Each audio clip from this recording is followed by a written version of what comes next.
So guys, welcome back to Chennai culture. I am Ricky. Yes, கருப்பு சும்மா நெருப்பாக வந்தது, அப்படியே தண்ணி ஊற்றி அமுச்சிட்டாங்க தான் சொல்லுவேன். எஸ்ங்க, இன்னைக்கு பார்த்தீங்கன்னா கருப்பு படம் ரிலீஸ் ஆக வேண்டியது.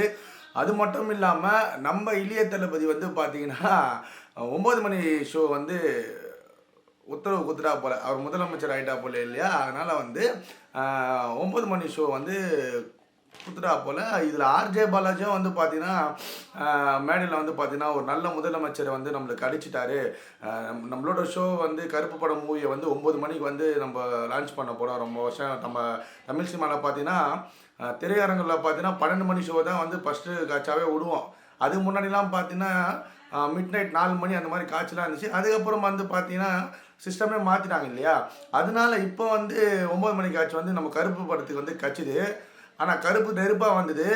ரசிகர்லாம் போயிட்டு ஆவலோடு இருந்தாங்க. அதை தண்ணியை ஊற்றி அமுச்சிட்டாங்க தான் நான் சொல்லுவேன், முன்னாடியே சொன்ன மாதிரி.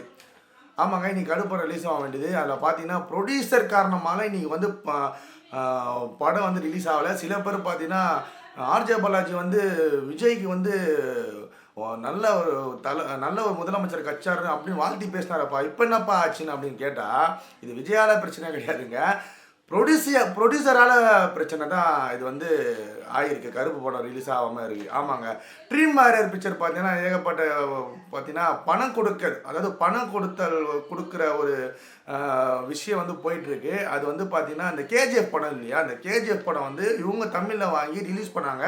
அந்த பணத்தை இன்னும் கொடுக்காமல் இருக்கிறாங்கன்னு சொல்லி தான் இந்த கருப்பு படம் மூவி கூட ஹோம்லி ஃபிலிம் கிட்ட கொடுத்துருக்காங்க. ஆமாங்க, ஸோ இதெல்லாம் தாண்டி நான் என்ன சொல்ல வரேன்னா, கிட்டத்தட்ட 13 வருஷம் ஆயிடுச்சுங்க சூர்யா படம் வந்து ஒரு ஹிட் ஆகி. அந்த 13 வருஷத்தில் ஒரு 2 படம் ஹிட் ஆயிடுச்சு. ஆனால் 2 படமே பார்த்தீங்கன்னா ஓடிடியில் தான் ரிலீஸ் பண்ணாங்க. அந்த ஜெயம்பீமா இருக்கட்டும், சூரியரே போட்டா இருக்கட்டும், இந்த படம் ஹிட் ஆனாலும் பட் சூர்யா ஃபேன்ஸ்னு ஒன்று இருப்பாங்க பார்த்தியா, அன்பான ஃபேன்ஸ்னு ஒருத்தங்க இருப்பாங்க பார்த்தியா. நம்ம ஒரு ஹீரோவோட ஃபேனாக இருந்தால் என்ன பண்ணுவோம், நம்ம ஒரு ஹீரோ படம் வருது, நம்ம படம் வருது, நம்ம வந்து போயிட்டு தேட்டரில் வந்து சும்மா பிளாஸ்ட் பண்ணோம், வேறு லெவலாக என்ஜாய் பண்ணோம், அப்படி தான் வந்து நம்ம நினைப்போம். ஆனால் அது சூர்யா ஃபேன்ஸுக்கு பெரிதாலும் அமையில தான் சொல்லுவேன். ஏகப்பட்ட படம் வந்தாலும் நடுவில் இந்த ரெட்ரோவாக இருக்கட்டும், அதுக்கு முன்னாடி வந்து எதற்கும் துணிஞ்சவனாக இருக்கட்டும், பெருசாக வந்து பார்த்தீங்கன்னா பேசப்படலை. அதுக்கு முன்னாடி வந்த படம் சூரியரை போட்டு விஜய் பீம்லாம் பார்த்தீங்கன்னா பேசிச்சு. ஆனால் அது வந்து ஓடிடியில் வந்தது. ஆனால் ஃபேன்ஸ்னு ஒருத்தங்க இருப்பாங்க பார்த்தியா, அந்த ஃபேன்ஸோட என்ஜாய் பண்ணுற அளவுக்கு பார்த்தீங்கன்னா நம்ம வந்து தேட்டரில் தான் போய் என்ஜாய் பண்ண முடியும். இது சூர்யா ஃபேன்ஸ், அதாவது பார்த்தீங்கன்னா விஜய் அவரு தான் வந்து ஏகப்பட்ட ப்ராப்ளங்கள்லாம் வந்தது. அதுக்கப்புறம் சிம்பு இந்த ஒரு பாட்டால் வந்து ஏகப்பட்ட ப்ராப்ளம் வந்தது. அப்புறம் கம்பேக் கொடுத்தாரு. இப்போ சூர்யாவில் வந்து தொடங்கியிருக்கு. இது தமிழ் சினிமாவில் பார்த்தீங்கன்னா ஒரு நடிகர்களுக்கும் ஒரு வருஷமும் இந்த மாதிரி நடந்து கொண்டு தான் இருக்குது. அது உங்களுக்கே தெரியும். இப்போ சூர்யாவுக்கு நடந்துகிட்ருக்கு. கங்குவாக இருக்கட்டும், ரெட்ரோவாக இருக்கட்டும், படம் ஓரளவுக்கு நல்லா இருந்தால் கூட படமே நல்லா இல்லைன்ற மாதிரி சோசியல் மீடியாவில் போட்டாங்க. ஸோ அது இந்த அன்பான ஃபேன்ஸ்லாம் பார்த்தீங்கன்னா, இருங்கடா எங்களுக்குன்னு ஒரு நாள் வரும்டா அப்போ வச்சுன்னு சொல்லிட்டா இந்த கருப்பு படத்துக்கு வெயிட் பண்ணிட்டு இருக்காங்க. ஆனால் இந்த படத்துக்கும் பார்த்தீங்கன்னா படம் ரிலீஸ் ஆகலைங்க. ரொம்ப அன்பான ஃபேன்ஸ்லாம் வந்து பார்த்தீங்கன்னா நாங்கள் அன்பாக இருக்கிறோம், எங்களை அடுக்கி பார்த்துறாதீங்கன்னு சொல்லிட்டு இருக்காங்க.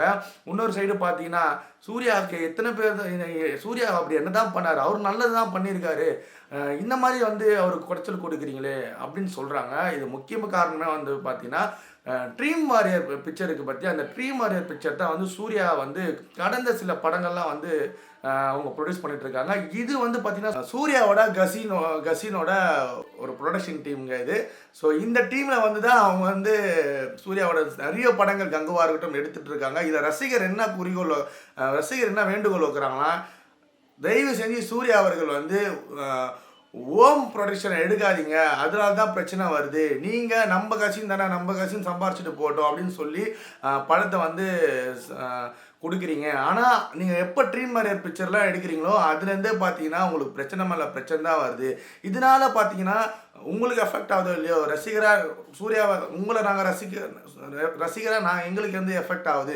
எல்லா ஃபேன்ஸும் சந்தோஷமாக இருக்கும்போது, எல்லா ரசிகர்களும் சந்தோஷமாக இருக்கும்போது, உங்களோட படம் வரும்போது நாங்கள் எதிர்பார்த்துட்டு இருக்கோம். கண்டிப்பாங்க அயனாக இருக்கட்டும், இதுக்கு முன்னாடி நீங்கள் வந்து இந்த சூர்யா ஒரு 10 வருஷம் 15 வருஷம் முன்னாடி நீங்கள் சூர்யான்னு ஒருத்தரை பார்த்தீங்கன்னா இந்த அஜித் விஜய் அதுக்கப்புறம் சூர்யான்னு பேசுவாங்க. நம்ப மாட்டீங்க, வேலாயுதமும் 7ஆம் அறிவும் ஒன்றா ரிலீஸ் ஆகிடுச்சு. அதில் பார்த்தீங்கன்னா 7ஆம் அறிவு சொத்து தொட்டி எல்லாமே பிச்சுட்டு போகுது. அது உண்மை கதை. அதாவது 7ஆம் போதி தர்ம கதைனால அச்சு தம்சம் பண்ணிட்டு போயினே இருக்குது 7ஆம் மாதிரி. அப்படின்ற ஒரு சூர்யா அப்படின்ற ஒரு பிளேஸில் இந்த காலகட்டத்தில் பார்த்தீங்கன்னா அவர் படம் வந்தாலே வந்து பிரச்சனைகள் வருது.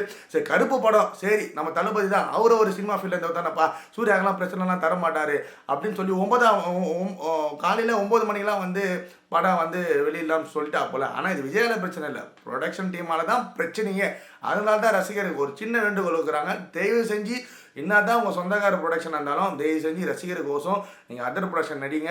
தயவு செஞ்சு நீங்கள் எப்போல்லாம் வந்து ட்ரீம் மாதிரி எடுக்கிறீங்களோ அப்போதுலேருந்து எனக்கு பிரச்சனை தான்ப்பா அப்படின்னு சொல்லிட்டு இருக்காங்க. ஸோ இந்த ஒரு தருணத்தில் பார்த்தீங்கன்னா சூர்யா ஃபேன்ஸ் வந்து ரொம்ப வந்து சோகத்தில் இருக்காங்க. கண்டிப்பாக இந்த ஒரு கருப்பு வந்து சும்மா நெருப்பாக தேட்டரில் வரப்போகுது. அதனால அன்பான ஃபேன்ஸ்லாம் சும்மா நெருப்பாக அதனால் பறக்க விட போகிறாங்க.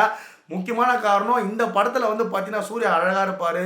முக்கியமாக இன்னொரு விஷயம், இந்த ஆர்ஜே பாலாஜி படமானு வந்து சந்தேகமாக இருந்துச்சு. டீசர்லேயே பார்த்துருப்பீங்க, இது முன்னாடி ஆர்ஜே பாலாஜி படம்லாம் பார்த்துருப்பீங்க.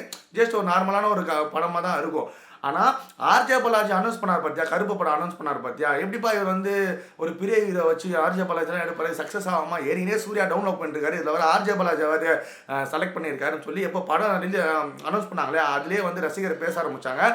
டீசர் வந்தோடனே தெரிஞ்சிச்சு, ஆஹா இது சரியான படம் தான், ஆர்ஜே பாலாஜி வந்து ஒரு பயங்கரமான படத்தை தான் எடுத்திருக்காரு. ஏன்னா ஆர்ஜே பாலாஜிலாம் ஒரு பெரிய ஹீரோ வச்சு எடுத்தது இல்லையா, அதனால் இதுதான் ஃபஸ்ட் டைம் ஆர்ஜே பாலாஜிக்கு. பாவம் மனுஷன் காலைல ஒரு வீடியோ விட்டுருக்காரு, ரொம்ப அழுது வீடியோ விட்டுருக்காரு, ரொம்ப மனசு கஷ்டமாக இருந்தது. கண்டிப்பாக இந்த படம் ஒரு பெருசாக விட்டாகவும் நான் நம்புறேன் அடிக்கும் கண்டிப்பாக. ஸோ இந்த ஒரு படம் ஆர்ஜே பாலாஜி எடுத்திருக்காரு, இதெல்லாம் ஆர்ஜே பாலாஜிலாம் பெரியவங்களை வச்சு எடுப்பாரா அப்படின்னு நம்ம நினச்சோம். ஆனால் டீசர் வந்தோடனே தெரிய ஆரம்பிச்சு, சும்மா சதுர விட்டுருக்காரு. அந்த ஃபைட் சீனாக இருக்கட்டும், ஒரு சீனும் சதுக்கி எடுத்திருக்காங்க கேமராமேனு. அது மட்டும் இல்லாமல் நம்ம அபி ஆங்கர் வந்து பயங்கரமாக மியூசிக் போட்டிருக்காரு. இந்த காடு மூடலாம் பார்த்தீங்கன்னா ஸ்டார்டிங் நமக்கு புரியலை, அதுக்கப்புறம் பார்த்தீங்கன்னா கேட்க இப்போ வந்து சும்மா தரமாக இருக்குது. நிறைய பாட்டு ரிலீஸ் ஆகிருக்கு, சும்மா கோஸ்மமாக இருக்குது. இந்த கருப்பம் வர அந்த சாங்கெல்லாம் வந்து தேட்டரில் பிளாஸ்ட் பண்ணும்போது அன்பான ஃபேன்ஸ் கொஞ்சம் வெயிட் பண்ணுங்கள், இன்னைக்குள்ளே ரிசல்ட் தெரிஞ்சிடும். கண்டிப்பாக கருப்பு போட தேட்டர் வரப்போது நீங்கள் சும்மா நெருப்பாக இருக்க போகிறீங்க, எல்லாம் என்ஜாய் பண்ண போகிறோம். பிக் பிளாக் புஷர் அடிக்க போது வெயிட் அண்ட் சி. மீண்டும் ஒரு வீடியோவில் சந்திப்போம். பாய்.